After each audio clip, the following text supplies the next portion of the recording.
Hey everybody, thank you for tuning in to another episode of I Only Ask Because. Host Tony and my co-host Dr. E. So let's get right into our first topic. Dr. E has something she's been sitting on that she wants to discuss. So would you go ahead and tell him what we're talking about today? Absolutely. Thank you. As a culture, are we supposed to ignore the inequities that we see every day between different groups of people? I only ask because. Okay. Well, um, I think it just depends on first of all what lens you're looking through, and I think we all have a different lens that we kind of see things through. Obviously, no one is going to have, and I mean, there are hundreds of millions of people, billions of people on the earth, and no one's ever going to have the exact same perspective as the next person. Now, I do think it's kind of like the Venn diagram, where it's like the two circles. You have a lot of overlap with certain demographics on how they see things, and then an opposite demographic, whether it's men versus women, black versus white, Indian versus Chinese, whatever. You'll have just things that they can see very little on, that they're kind of the same, but then on the outskirts, a lot of the times they'll see one end, and then the other side will see something totally different. So it just kind of depends, I think, on again your perspective, where you come from, because a lot of it's just based on your life experience. So here in America, there's a reason that a lot of people, when Tesla was first coming out with the Model S in 2013, people didn't like Elon Musk because he was a rich billionaire and he was a liberal and all this stuff. And then when he flip flopped, all of a sudden, these people that said they never drive an electric car love their Tesla, and Elon Musk is the greatest person to ever live. So, Well, I can appreciate that point. I guess my follow-up question then would be, do you think there are certain segments of society? So you took it global. Let's bring it back just to the United States. Do you think there are certain segments of society that have a more myopic view of I don't know, daily events?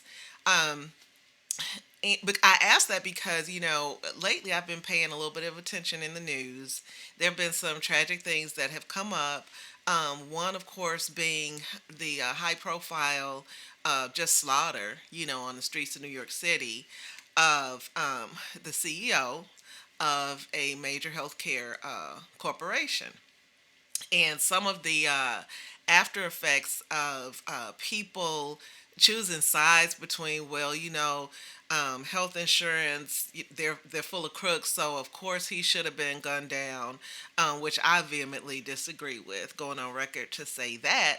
At the same time, I definitely see issues firsthand as well as researched issues in terms of the gap between the profit that healthcare companies are making and that their CEOs are bringing in relationship to how often they deny claims for your everyday average person. And so, when I say that, we can, so we're talking about differences in socioeconomic positioning, for example, but we can also talk about in terms of like racial issues, right? So, to take it back, I guess about 5 years, an incidents where a young gentleman, I want to say he was like 17 or something, high school dropout, um, took an AK-47 to a Black Lives Matter rally, ended up shooting three people, killing two of them, and was able to basically skip up the street past SWAT police officers, and no one stopped him.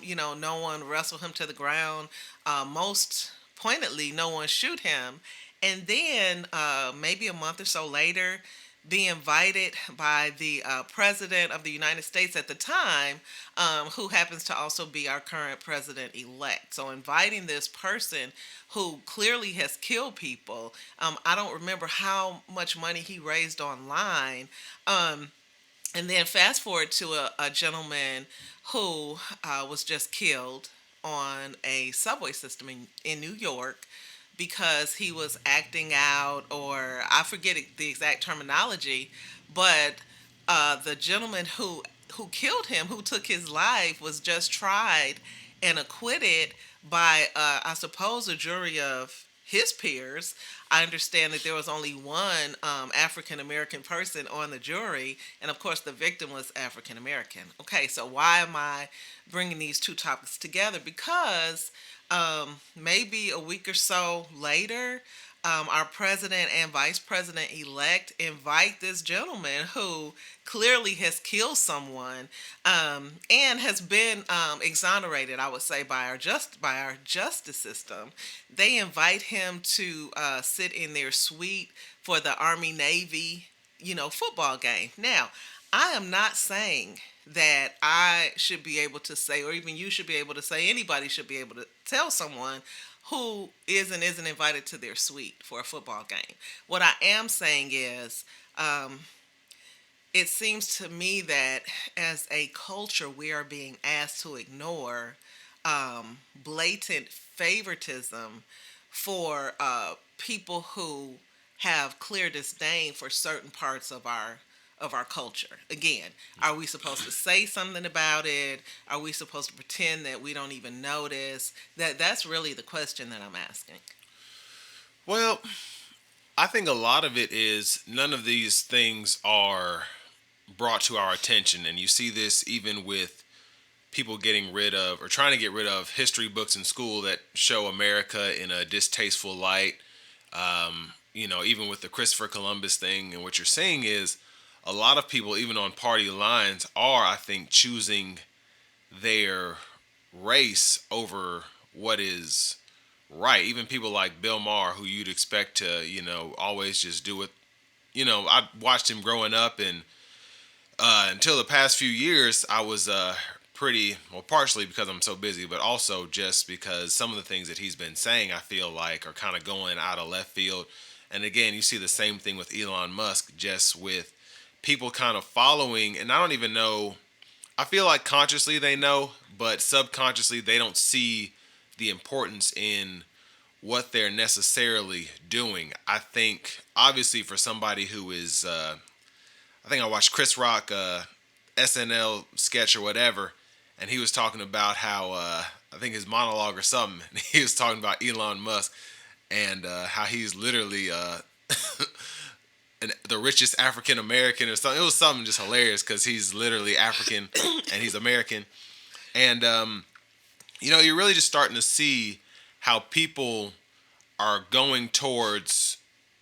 It's really hard to explain. It's interesting because so many people who you expected to have sense are all of a sudden acting like they don't have it. And I don't know if that is, again, intentional or if they're just seeing things from their little bubble. And everybody has a bubble if you think about it. You have a bubble, I have a bubble. We just know what we know. So if you see things that are, let's say if you're looking at somebody and hair is the most important thing, but then religion is the most important thing, or the second most important thing, or vice versa.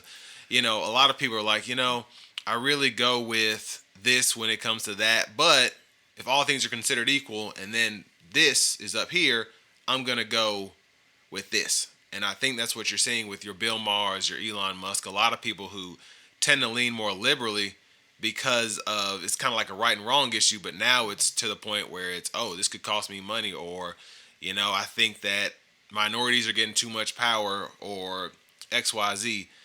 And it is kind of scary because that's really what causes divisiveness, is people who have nothing to worry about trying to think that they are basically less than us. And we're over here trying to mind our own business and do what we're supposed to do. And they're like, you know what? They're getting a little too good at this. I think we need to go ahead and dial back and make them seem crazy. So that's kind of what I get out of it. No, I mean, I agree with you. And I think, you really can. So you said something about people who don't have to really worry about anything. They don't worry about anything. And, as a society, I feel like sometimes the pendulum swings back and forth, right? Yeah. I feel Yeah. like there have been times where I'm going to say the World Trade Center bombings, for example. Um, when that happened on United States soil, I feel like people were just really shocked and taken aback. And conspiracy theories aside, the fact of the matter is, those buildings were obliterated and a lot of people died. What um, you saw first responders coming from different states. I mean, nobody checked in and said, "Hey, are you Democrat, Republican? Yep. Hey, what is your national origin? Like, what's your culture?" No one asked that because we were all, as a people, responding to a tragedy. And I cannot imagine anyone, anyone of Mexican descent or any African American or anybody, anyone of Asian descent, stopping and saying, well, I am a first responder, but how would the people at the World Trade Center have treated me? Like, Yeah. it's Yeah. ludicrous, Yeah. when you put it that way. It's really silly. Um, but at the same time, I guess one of the reasons this question was even put on my heart and put on my mind is that because of the work that I do, I have to interact with all types of people. Right. Male, female, wealthy, not wealthy, what else? Liberal, conservative, just everything. And so it bothers me, I guess, because I wonder, am I supposed to ignore the three examples I gave you when we Yeah. first started talking? Clearly, blatantly anti fill in the blank, Yeah. right? And yet I'm expected to interact with people who have definitely put what I consider the culprit. Some people would consider the hero, and I understand that. But put this person in a position to continue to treat certain groups poorly and disrespectfully. And you're sitting across the table from me, and I'm supposed to say, "Oh, that's great. I'm so happy your son got into the, school, and I'm so happy about your promotion," or anything like that. And then when we're done with our business meal, we'll stand up and we'll either warmly shake hands or hug.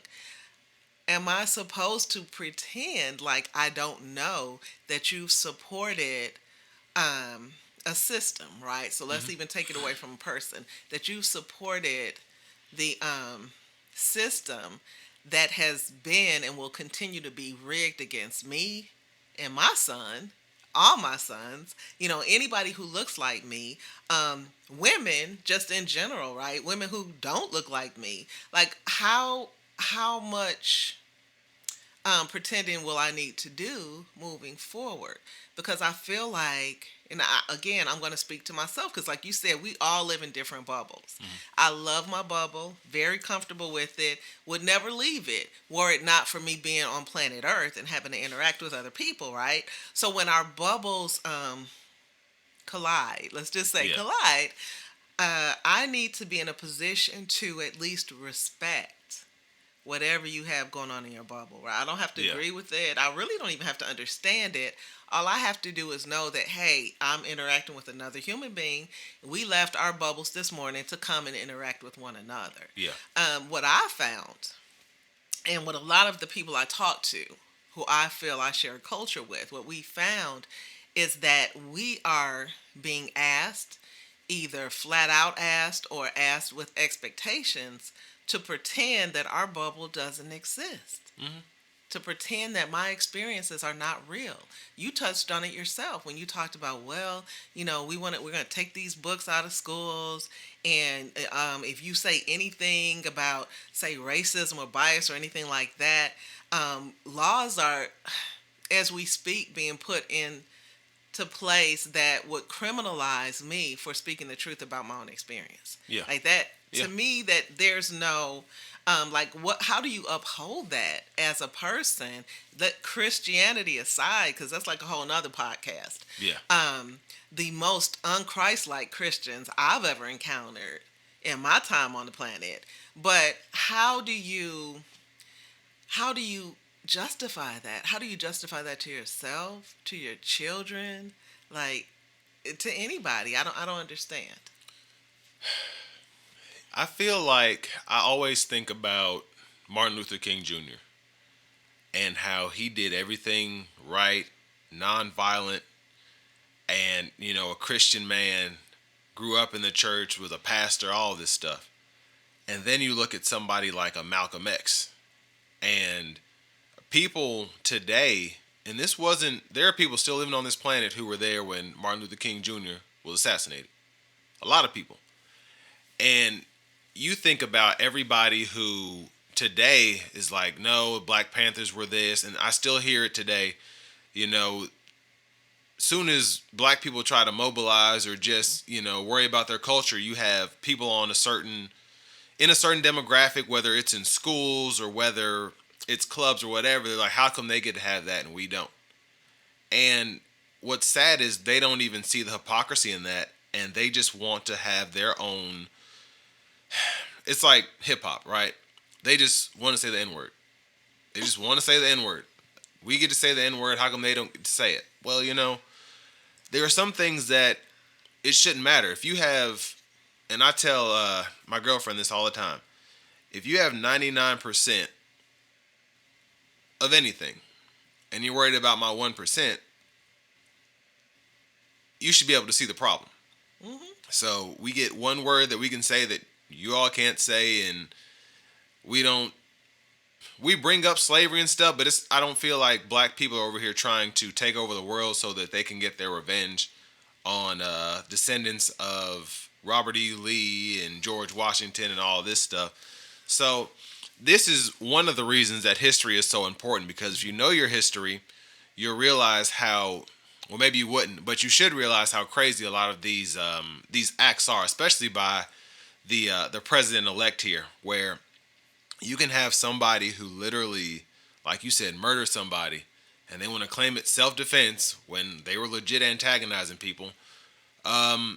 It's insane to me. And a lot of these, I feel like the majority of these people deep down in their heart know what they're doing. But it's kind of, I think Kanye West said it a while ago. He was like, slavery was a choice.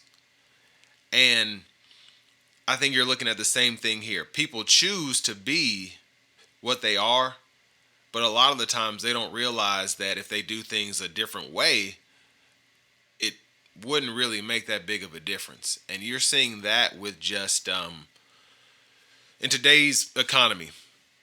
You see a lot of, the majority of people imprisoned are African American or whatever, and then you have people saying, well, they commit most of the crimes. Well, they get arrested for most of the crimes more than likely.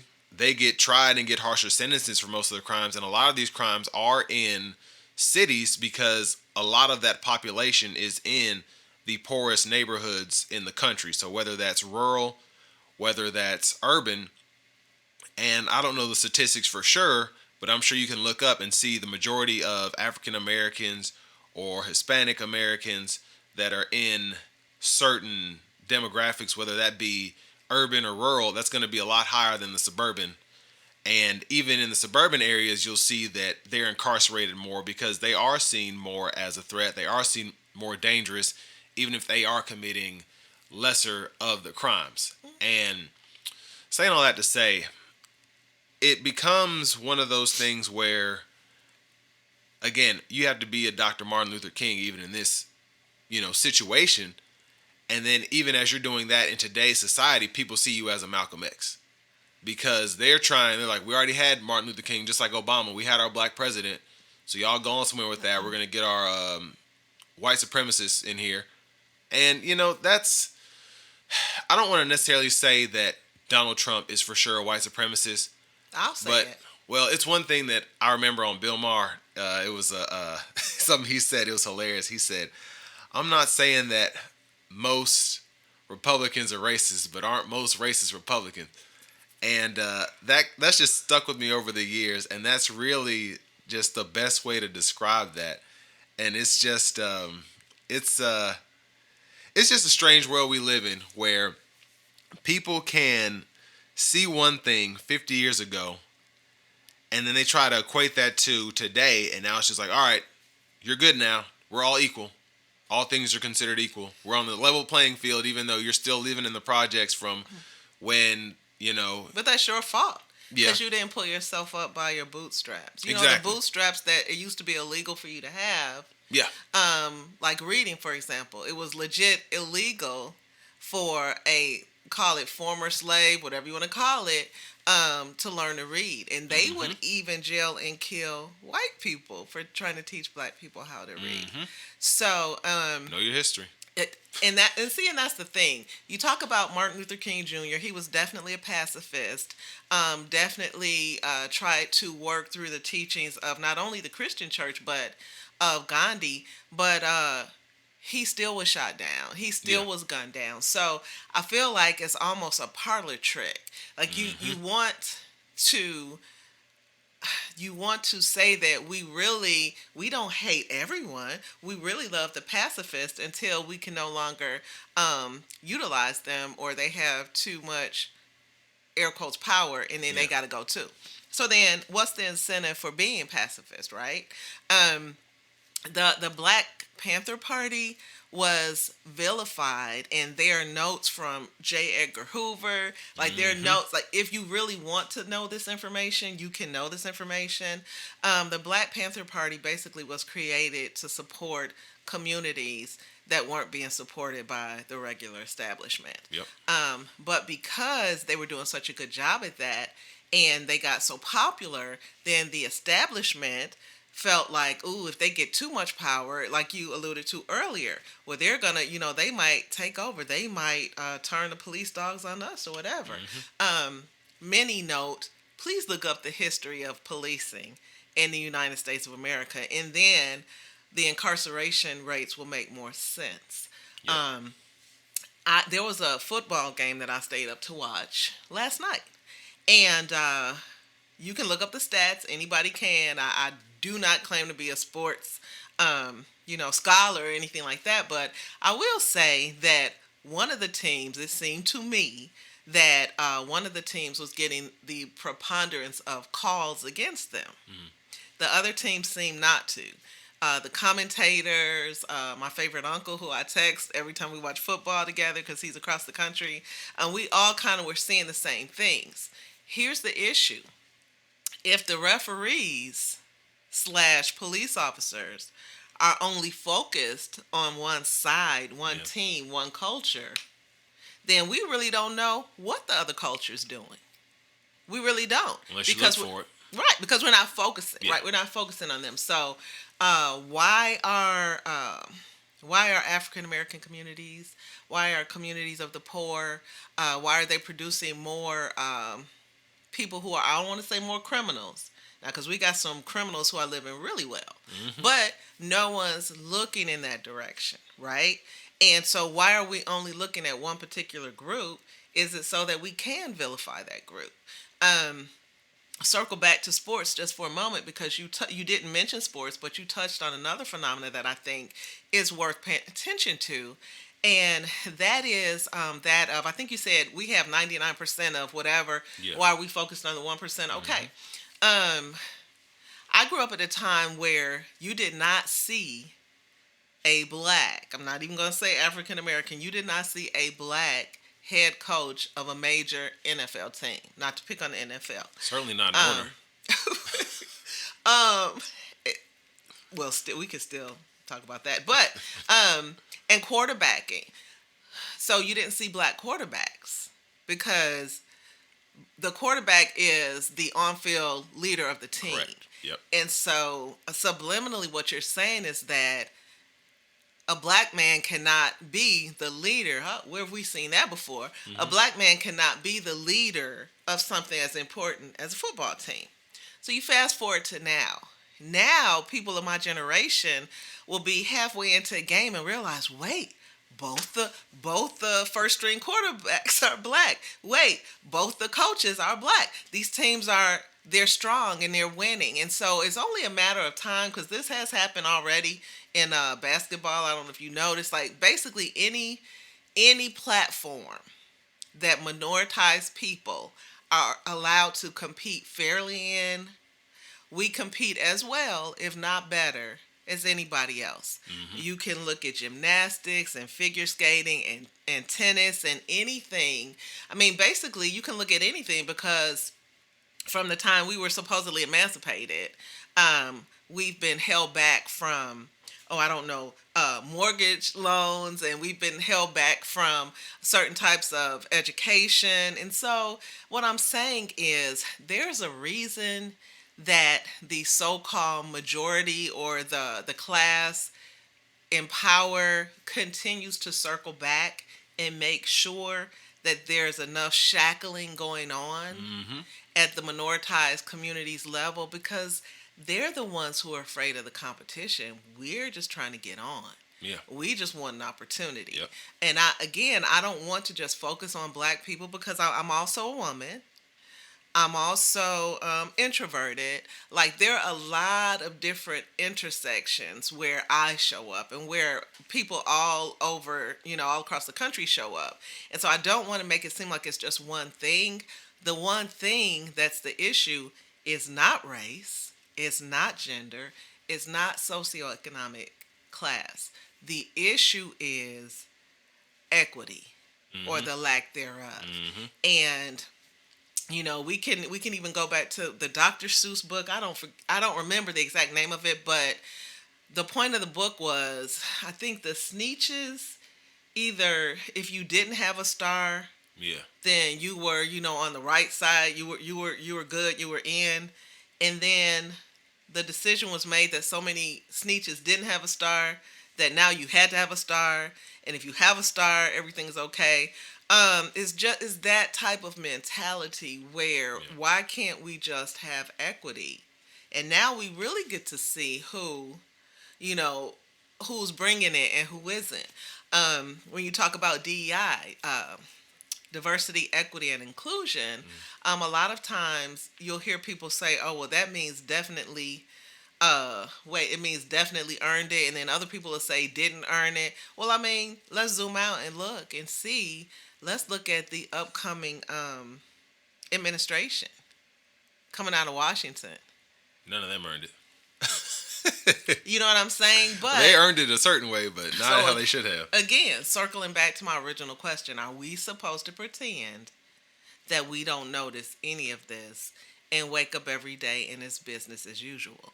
It occurs to me that that is the expectation. Yeah. And I think you do see that, and part of it is like people I say about conspiracy theories and following the bouncing ball. You see that with our society today, whether that's with Donald Trump getting the majority of the vote of people who literally, based on his policies, have no business voting for him, or even just seeing how many. I think, again, I don't. Everyone's allowed to vote the way that they want to, but I think you saw a too big portion of African Americans, Hispanics, voting for someone who has no interest in helping them whatsoever. And women, don't forget women. Yeah, women, big time, big time. That was. It's not surprising. So I'm saying all that to say, I think a lot of people don't realize how they're being manipulated. And I think we said this in the last episode, but so many people are being manipulated, whether they're doing the manipulating and not realize they're also being manipulated. It's just like what Reagan used to say, trickle down economics. And that's legit what you have going on here. So you have people who are, let's say, in the upper middle class, borderline rich, who think that they are in the same class of Elon Musk. They're in the same class of Donald Trump. They see themselves in these people, and they don't even realize they're not even in the same atmosphere as these people, not even the same universe. It's levels to this. And then you have people that are in the middle class who are struggling, living paycheck to paycheck, who are like, I want to get to that upper, almost borderline rich class, and the Hispanics are holding me back. The illegal immigrants are holding me back. The people who are on welfare are holding me back. And then you have the people basically who are poor, who are thinking, these elites are telling me that the illegals are holding me back. That's why I'm poor. Mm-hmm. Or a lot of these people who don't speak English are taking my job, so on and so forth. But literally, it's the elite who are paying to have these robots made to take my job. It's crazy. Just again, like we said earlier, if you take 5 seconds or 10 seconds to think outside of maybe you don't know everything that you think you know, you'd realize you don't know nothing. And that's really where America is. And you see it all over the world. There's a reason that Russia is the way that it is.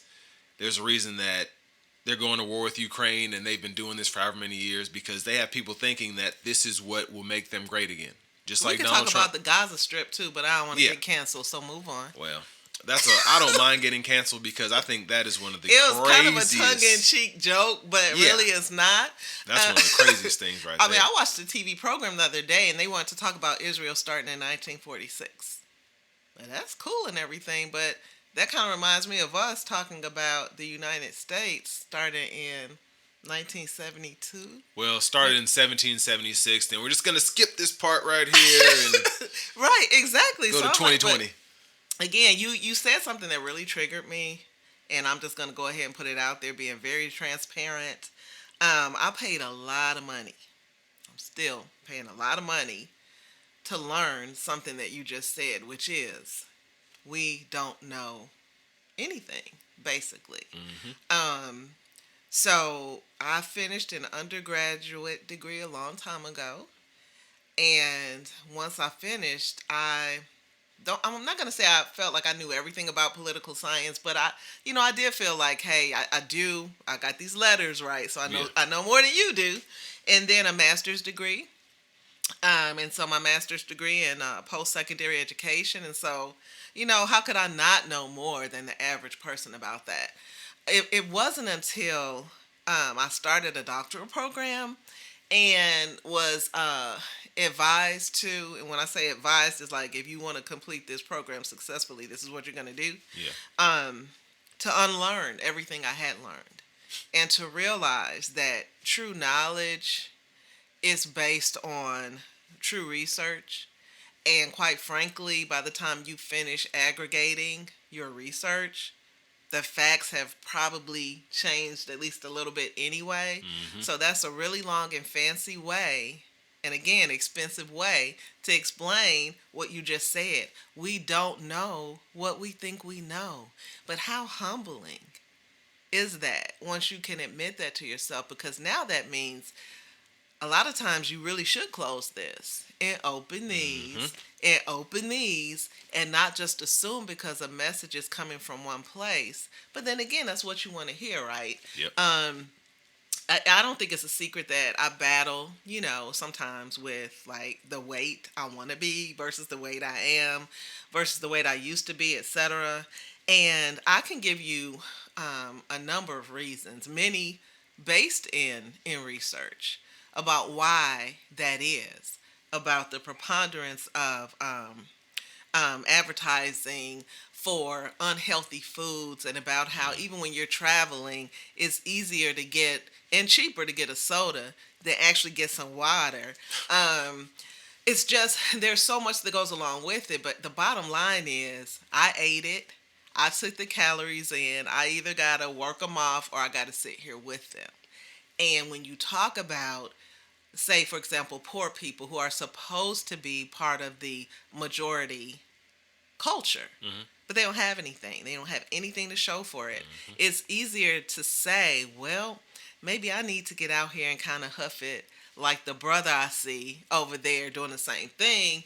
Or maybe I can sit here and pretend that would have been my job, but he took it.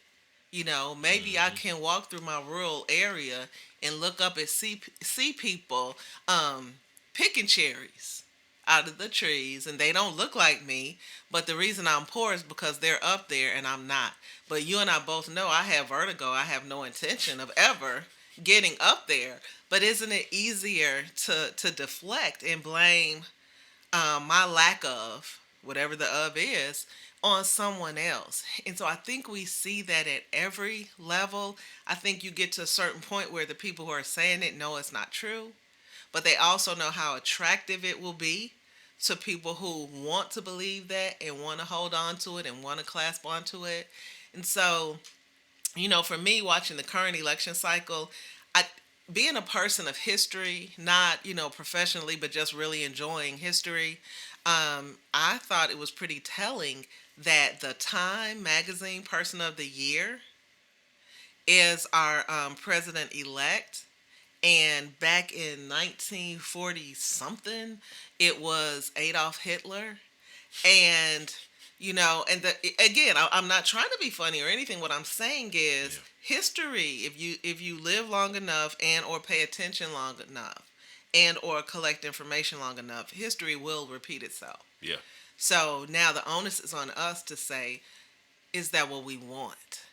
Do we really want history to repeat itself? So now I'm looking at, do I really want history to repeat itself or not? Well, if you do, you got to get my attention, right? So you got to tell me, hey, there's not going to be any more bread unless you let history repeat itself, Yeah. right? You won't be able to keep a job unless you let history repeat itself. Yep. Again, this is several episodes. We can talk about labor unions that supported a candidate who, for as long as they've been on my radar, has said, I'm anti-labor. I'm anti-union. And yet, you want, so hey, if you break it down to its lowest common denominator, a lot of people went in and pushed that button. We used to say pull the lever, but I don't know if anybody still does that. Because at least white. Yeah. And I know that's a very unpopular thing to say, but you know what? Fight me on it. Yeah. If you can show me another reason that the majority of these groups that you yourself said voted against their own interest, then you know what? Teach me. Because again, I know I don't know everything. But this is something I have looked at stats on, not just current stats, but going back in history. And that's the real reason. And so if you're saying, well, at least white, is that saying a lot about me and other cultures like mine? Or is it telling me more about you? Sit with that. What does that say about you? That you are willing to give up almost everything because you're afraid of equity, which brings us back around full circle. Yeah, and that was pretty good. Wow. Yeah, it's and again, we could talk about the whole Trump thing about how they want to see him as a successful businessman who's filed bankruptcies and had a huge loan from his father who was already rich, obviously, to loan him that kind of money. And the fact that you have people that I see on a regular basis who can barely feed their family and nothing wrong with not having any teeth, but barely have any teeth, and they see themselves in this person who literally has a history of shoving the little guy, whoever that may be. It didn't matter if they were black, Hispanic, white. If he could get over on them, that's what he did. Mm-hmm. And that really does just go to show how much, like you said, race plays in a certain, in everything. Mm-hmm. And what's sad is you saw somebody who was in 2008, 2012, who was half black, who they saw him and it made them sick to their stomachs. And this guy literally ran on inclusion. He wasn't out here inviting the Black Panthers to the White House or saying Black Lives Matter and shouting from the rooftops. He was a very moderate candidate. That's one of the reasons that I think he held the presidency so long. But knowing what you're dealing with, that's also one of the reasons he could get very little done in the time that he should have been able to basically change the country. And people didn't want that to happen. You had your Mitch McConnells. I don't know if it was a John Boehner. Yeah. No, that's on record. Yeah. Where they said we have people in our own state. Yeah. That said that we are going to make sure you don't get anything done. But like you said, not only did he run on inclusivity, he actually was an inclusive president. Yep. To the point where marginalized groups were criticizing him because they didn't feel like he was doing enough for them. He wasn't being the first black president. Yep. But when you talk about intersectionality, and you fast forward to our last election, our last presidential election, you're looking at someone who very closely resembled Barack Obama in terms of background, mm-hmm. training, experience, etc. Also biracial. And in the main hierarchy of things, again, fight me on it, but you could look at sports, you could look at entertainment, you could look anywhere you want to. She had even the right culture of spouse, mm-hmm. right? Barack didn't, but she did. And so when you talk about intersectionality, what was the issue? She was a woman. Yeah. I don't want to leave that part out because that's important. Because how the young people say there's levels to this. Well, she was also not only just a woman, but she was a black woman, and then She was biracial. yeah. But I don't even Just like know. Barack Obama. Well, so. I think at least Obama was half white. Well, Hillary Clinton was all white. Yeah. So what I'm saying And she is, had a head start. Kamala literally got thrown in there like 2 right, days before. Right. And to see the headway that was made just in that amount of time. Oh yeah, it's remarkable, across honestly. Cultures and she across barely genders. lost. Exactly. And for somebody, but again, what did we talk about earlier? Why are certain cultures considered a threat? Is it because they are less than, or is it because they have all the juice? And if you ever dare to turn them loose, they're going to get things done. Now, are they going to circle back and do terrible things to you? Well, let's zoom back out again where we started. Let's look globally. Who have the colonizers globally and historically been? What if they look like? Mm-hmm. Right? So again, that's very telling. If you let your fear outpace your logic, then you will continue to find yourself in the same place. If you let your logic outpace your fear, especially if it's unwarranted fear, then maybe we can all get ahead, because cultures, brown, black cultures have historically been the cultures of support.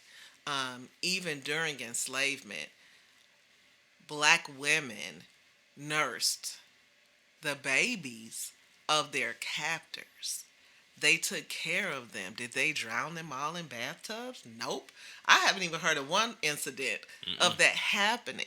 Was the favor returned? No. When the black enslaved women started having babies that looked very much like the master's wife found reasons and ways to have them shot, drowned, sold, whatever it is, because they did not in return have their backs. The same women who were nursing your babies and taking care of your babies and making sure your babies were cool and fed and everything else. So again, culturally, you don't have a leg to stand on if you say, well, I'm just worried because now we know how we've been treating y'all for over 400 years and we're afraid you'll turn it back around. On what evidence? Well, I'm glad you bring that up, because I think that's one of the biggest issues is a lot of people, again, going back to the bubble, we see things as we just want inclusivity. And even when you say that, they see things as we don't want you to do what we've done to you. So we can't let you be this. We can't let you be that. Fear? Oh, it's definitely fear, because it makes no sense. But also, if you think about it, I guess to me, I can't see how a certain group of people, whether you want to call it race, demographic, whatever, could vote for, and it's not just Trump, but vote for someone who is vehemently against their interests, but also against being a good person. And that's why I didn't want to take it to Christianity. But if you read the entire Bible, and I'm not saying I have, but I've read quite a lot of it. I've been read to it by my grandmother. A lot of the things that are actually in the Bible, and the Bible was written by a man. A lot of the things that are written, probably a bunch of men. Actually. Exactly. So a lot of the things that are in the Bible don't coincide to what people are living their daily lives through. And you see that with love thy neighbor. People are over here, well, if you voted for Biden, then we can't talk anymore. If you voted for Trump, then we can't be friends, blah, blah, blah. And you have to realize it should be much deeper than that. If somebody voted a certain way, and that's the first time that you're learning who they really are, you didn't really know that person to begin with. Or did you not know yourself to begin with and realize that, oh, that's just that important to me? Everything else is fine. If you don't believe in homosexuality and if you don't believe in this, that, and the other, but you went ahead and voted for this candidate that I can't be cool with you anymore, you didn't know that person to begin with. Or you didn't want to. Yeah. Kind of like my business lunch partners. Like, why would I expect anything from you other than... but a lot of times we look at things and we see what we want to see and not necessarily what is. And I feel like that, you can say that about anybody.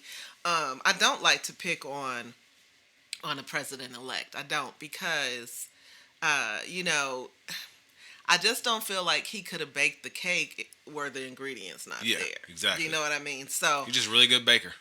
You know what I'm saying? So the ingredients have been there. I don't like to point. And not only that, even though this election cycle, he actually was a felon, so I'm not sure. I used to always say, well, he only got one vote. But really, he might not even have gotten one vote.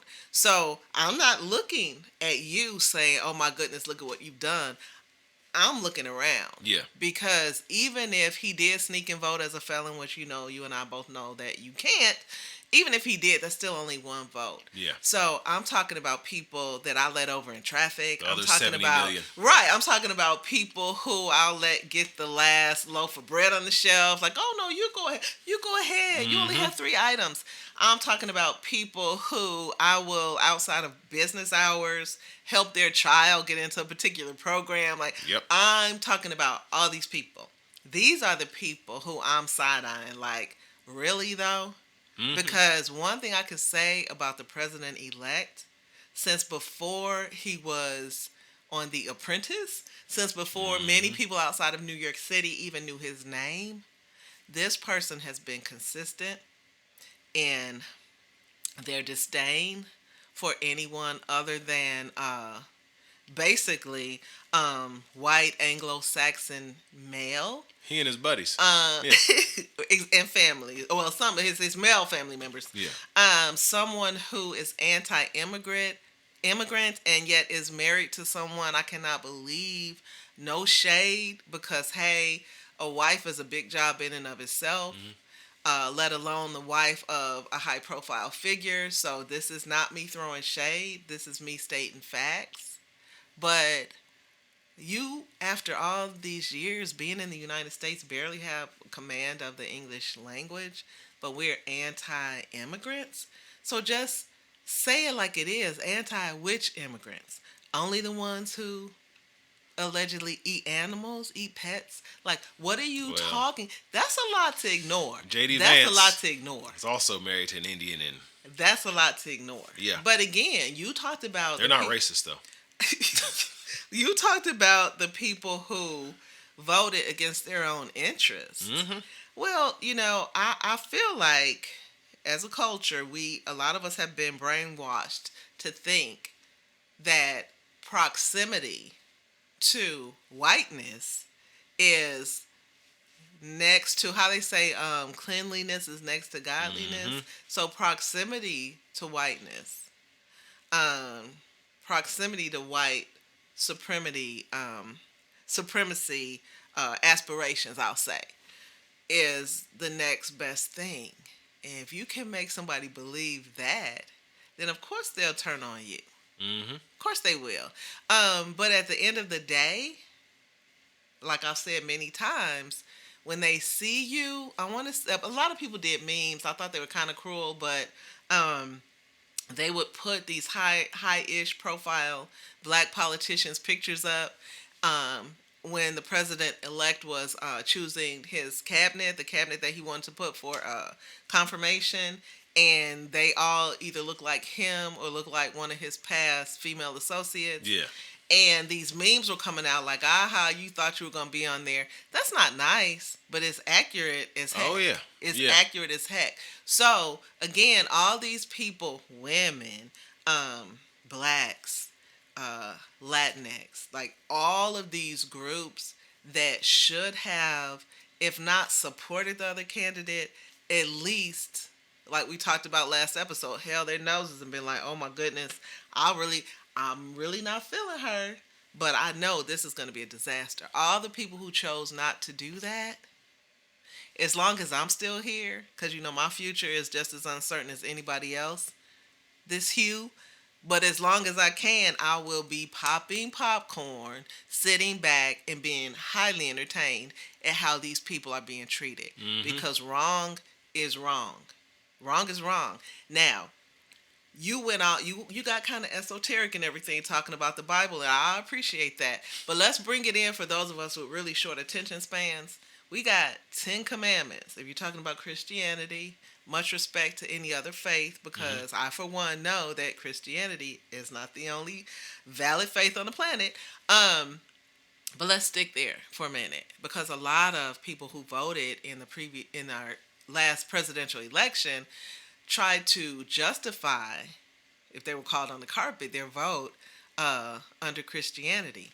But we've got Ten Commandments, right? We got all these different books. Just, boil it down. We got 10 Commandments. Now, hold two candidates up since y'all don't want to look at resumes, and I understand why. So let's don't look at resumes for the two primary candidates. Let's look at the 10 Commandments. I'll wait. Like, however you look at it, there was one really, really, really, really nonsensical choice. And you can look at resumes, and you can look at commandments. Look at everything. Right. You can look at criminal histories, like whatever you want to look at. Age, like they were talking about Biden. Biden was too old, but whatever you want to look at, and it comes down to, like I said, fight me on it. But you're not going to have anything to come back. Because as an introvert, remember we talked about the intersectionality? Yeah, all I do is think. I'm talking a lot now. I probably won't say two more words the rest of the day. Because I think and I listen and I pay attention. And that's why I'm able to come back and share these observations. Yep. That's the only reason. Yeah. So yeah, like I said, get your little notes together. Fight me on it. There's nothing. Yeah, it's the whole situation is wild, and I think you see that even it's not just a presidential election. It's not just elections in general, but you see this just with. I think there was something I was reading talking about the rise of megachurches.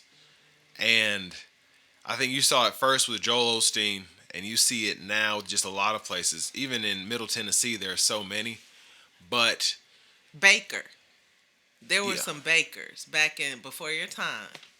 They may have had the first Falwell and bakers and everything. Okay. So Osteen is really kind of recent. Right, yeah. right. So of my generation, these megachurches have been coming up, and I think you really see what religion is all about. And I think the thing at the bottom of the list, and people will say God first, Jesus first, and put that in their yards and on their Bibles or whatever, but you're seeing that's at the bottom of the list when we talk about actuality. And you can say this, a lot of people will have arguments, I'm sure you and I have, with our respective spouses, and we'll have these conversations, and what they say does not add up to their actions.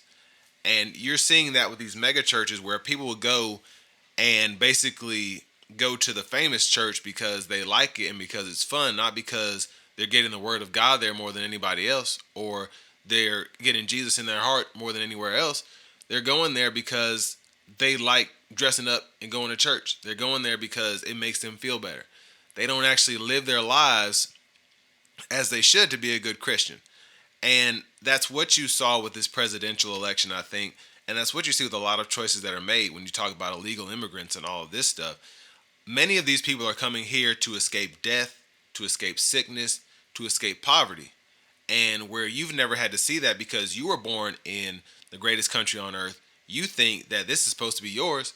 And again, if you know your history, you're an immigrant. It's not supposed to be yours. You're an immigrant. Like, exactly. If anybody's an immigrant, it's you. You're the worst because you came over here, took the stuff. Kill people. Yeah, and did everything under the sun. You spread sickness. You killed people. But now you got over here. Yeah. Now that's bullying personified, right? Yeah. I'm going to come, push you down, make you skin your knee, take your lunch. Now it's mine. And nobody's supposed to say anything. Mm-hmm. And, another thing, too, with that is the bullies, a lot of the time, you see this more in movies now where people will go, the people who are being bullied will go to the bully and it's like, oh, the bully has a terrible life at home. Their parents don't love them and all this stuff. And usually this is children, but a lot of these children end up growing up to be the same child in an adult's body. Sure. And that's what you're seeing here with a lot of these elections. I've talked to a lot of people who voted for Trump who have talked to me for 20, 30 minutes about why they voted for him. And none of the stuff they say makes any logical sense if you look it up.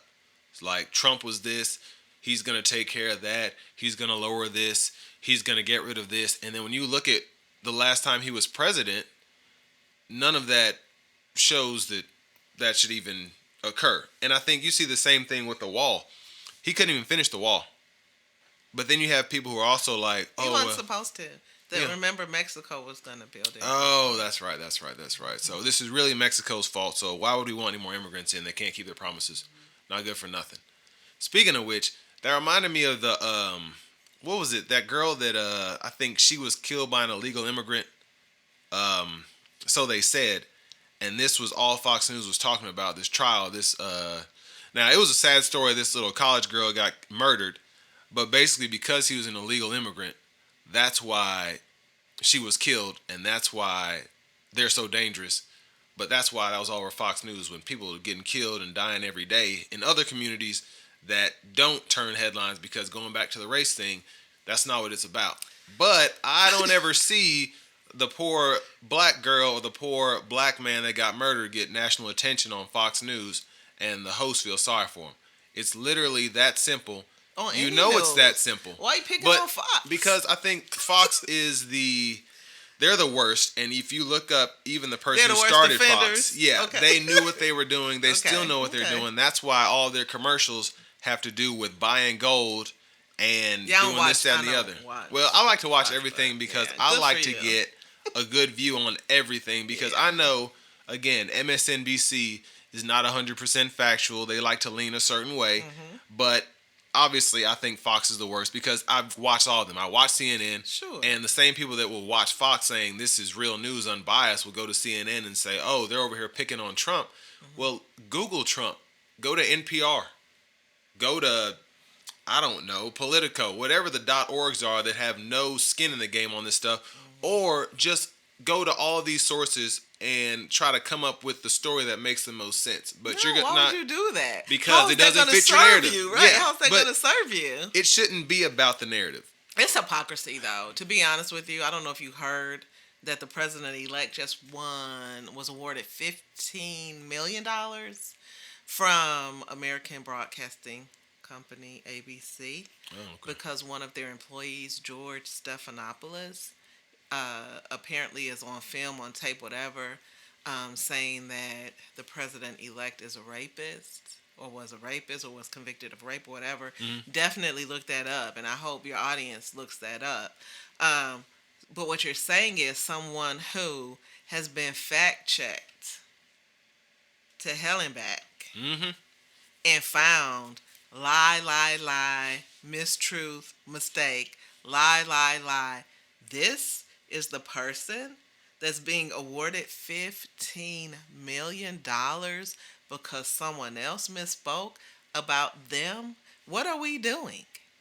What are we doing? And I think that's so funny because, again, following the bouncing ball, you have so many people who voted for this man that can't pay their bills, and they donated all this money to him to raise money for his campaign. And how's he going to give that back? Probably lower the taxes for the wealthiest people. Probably. No, More- that's in. I mean, he's already Project putting 2025. he's already putting those people in power. You don't see Yep, anybody yep. here that has a day job or is not a multi-millionaire or billionaire who is going to be on this cabinet. And you can say a lot of stuff about Biden, but a lot of those people that are in that cabinet are not an Elon Musk or whoever that guy is who's supposed to be heading up with him, the whatever that I act forget is it. called. I forget his name. I do know what you're talking about. Supposedly to reduce. Government waste or something silly. Yeah, to reduce government. But how much are we spending on the military? Never mind the military. Well, Or I the don't. tax Again, cuts. whole nother show, right? Whole nother show. People who don't need the money. We could pay for all of our. Hey, I want all my pro-lifers to stand up and wave. We could pay for social services that will feed all these babies that you really, really care about. If we weren't wasting money and spending money on things like that, but the incoming administration has no intention of doing that. So I just want to know how soundly you can sleep at night knowing that babies are only being cared for probably up until the last trimester, because if the moms can't get health care, that's not looking too well for the moms or the babies who will grow up to be infants, who will then be toddlers, and then will be children, and then teens. All of these groups that you don't feel as a pro-lifer, conservative, you don't feel should actually be cared for. You'd rather see the multimillionaires and billionaires get tax cuts, or would you? Like, did you? Yeah. Was that even on your mind? So what I'm saying is, just make it make sense. I'm not saying I'm right. I'm not saying anyone else is wrong. All I'm doing is humbly asking, can you make it make sense? Now, I already know it's kind of a trick because I know you can't, but I feel like it is my civic duty to at least ask, can you make it make sense? Well, I think we can cycle that back around to what we talked about earlier and end it with that. The United Healthcare CEO. That's why you have some people who are worried about the guy who actually killed him, and then people that are supporting the guy that killed him. So you have two sides of the argument, but you have to realize again, from a perspective, it shouldn't. I think again, from everybody's bubble, people will see the CEO of a company who literally was there for. He worked his way up the ladder for however many years to get to where he is. Did what he had to do. And I don't think he was out here going through changing everything. He was going through the motions. And literally, he got killed for it. And there's just so much more at play than what this person Absolutely. thought was going on. Yep. Like, this guy literally, and again, we can even see this with Donald Trump.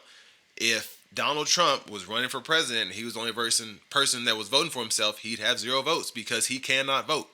So you can't blame this whole situation on one side or the other. And I think the biggest thing you have to do is look at yourself. And I'm talking about everybody, you, me, anybody watching this, everybody. Because if we can all see things from different perspectives, we'll probably realize that we have a lot more in common and a lot more to fight for together Absolutely. than we do when we're apart. But Right. again, going back to the 99 1%, you have 1% of people that are over here watching the other 99% of us fight over nonsense, Yep. and that's why they stay the 1%. Oh, not just watching, they're instigating it. Yeah. Because, like you said, if we ever have a chance, and you've seen this again going globally, labor movements. If there's ever a chance for the common person to really form a coalition, even if it's a coalition for nothing but good, that elite group of people, I guess, what do you call them? Robber barons, whatever you want to call it.